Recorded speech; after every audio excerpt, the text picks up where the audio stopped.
I'm Elly Katabira. I'm a professor of medicine from Makerere University College of Health Sciences. I'm also the international co-chair of this conference and president of the International AIDS Society. There is now talk about ending AIDS. Yes. What is your comment on this discussion? My comment is that it is a focus and a hope, an objective, which we need to. Because if we don't, then we are not continuing to do things the same way. The ending of the epidemic is not easy. Everybody knows it is going to be difficult. But it ignites us to be more innovative in order to achieve it. The best example is what has been said before, that in the 2000s, nobody ever thought we would be able to have antiretroviral drugs in third world countries. But we said we must have them. We now have them. It's not perfect, but at least there is a drive now not to stop it, but to do better so that more people are put on antiretroviral therapy. The same thing about HIV, ending AIDS. More people are going to do much more work to become more innovative to ensure that that objective is reached some time to come. What is the biggest obstacle to achieve this goal? I think the biggest is complacency and doubt.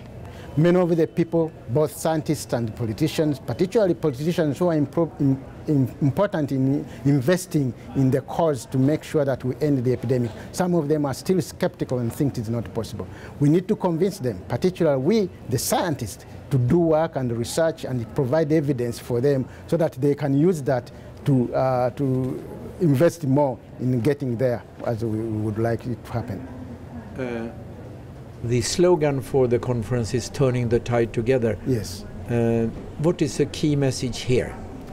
The key message here is to work together. The days of doing things on our own is over. The days of leaving it for the donors because they have the money to give us the money and we do things is over. We need to work together with the donors, with the communities, with the health workers so that we get the one goal.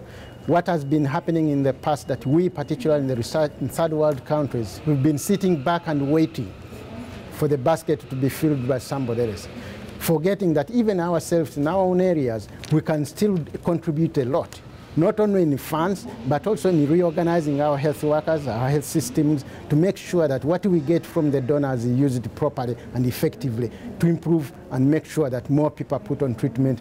There are more people prevention of, for example, mother-to-child transmission.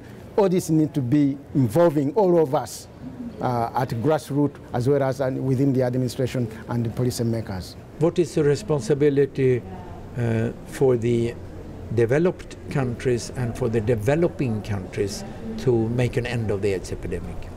For the developed countries to continue supporting us, but more important for the developing countries is to invest more in our health systems so that what we get from the developed country can be used more efficiently. There is a lot we can do ourselves to make sure that what we get is value for money. Cut out wastes. So that, for example, in Uganda, we have a lot of people who need to be on treatment, who are not yet on treatment. But it is not because we don't have enough money.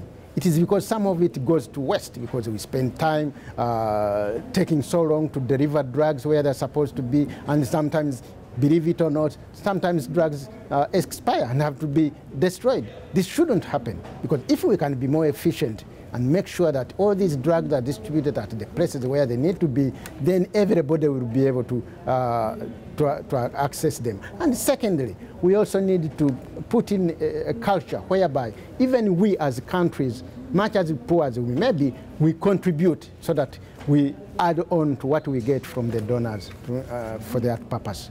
What is your key message at this conference? At this conference is mainly to thank the American people because they have been supporting us. Even though we haven't been coming here for 22 years, they have continued to support us. The PEPFAR, the Global Fund, and so on.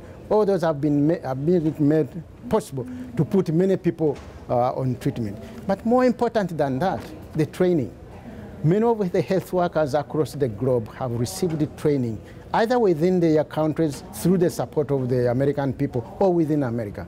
And that training has been crucial in ensuring that we deliver healthcare services properly, to ensure that we actually close to implement what we call this the treatment as a prevention, and even aiming for the end of the epidemic, because our people have been trained.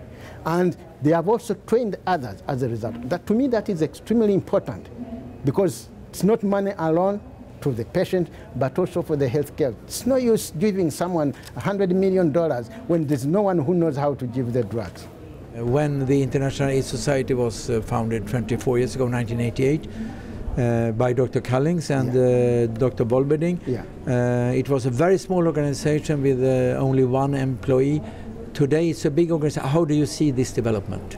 It is good, because it means more people are getting involved. You can't believe my just being a president of the International AIDS Society for 2 years has raised, almost trebled, the membership from African region. And the reason is that now people appreciate the use and, of the International AIDS Society. But I think the other major contribution is the change with the trend of the technology. As you remember, in 1988, there was no internet. If you wanted to communicate to me, you had to send a telex, and there is no guarantee that I will get it. Today, if you want to talk to me, you pick up a phone. No matter where I am, I'll pick it and answer to you instantly. If you don't have a phone, you can send me an email and I'll answer you.